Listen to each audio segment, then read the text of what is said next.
मुख्यमंत्री फडणवीसांच्या विकासाभिमुख नेतृत्वाला ग्रहण लावण्याचा प्रयत्न, विघ्नसंतोषी लोकांना काही सत्ताधारी मंडळींचीही अनावधानाने साथ. केशवपाधेंचा रोख नेमका कुणाकडे? चर्चा नवधाण.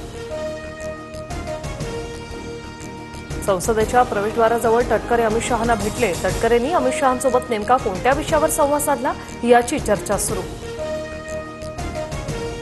येत्या काळात तटकरे भाजपमधून खासदारकी लढवणार. तटकरे राष्ट्रवादीतला गट सोबत घेऊन जातील. अमित शहा आणि तटकरेंच्या भेटीवर रोहित पवारांची प्रतिक्रिया.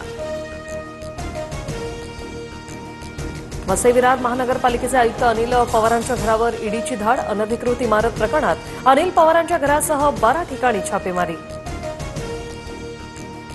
केंद्रीय गृहमंत्री आज 12 वाजता संसदेत ऑपरेशन सिंदूरवर बोलणार. पंतप्रधान मोदींसह राहुल गांधी, प्रियंका गांधी आणि अखिलेश यादवही सायंकाळी चर्चेत सहभागी होणार. गणेशोत्सवात उद्धव ठाकरे राज ठाकरेंच्या घरी जाणार. सूत्रांची माहिती. 27 किंवा 28 ऑगस्टला उद्धव ठाकरे राज ठाकरेंच्या घरी जाण्याची शक्यता. मुंबईतले कबुतरखाने बंद करावे लागतील, दुसरा पर्याय नाही. कबुतरखान्यांमुळे नागरिकांच्या आरोग्याला धोका. मुंबई पालिका आयुक्त भूषण गगराणी यांची माहिती.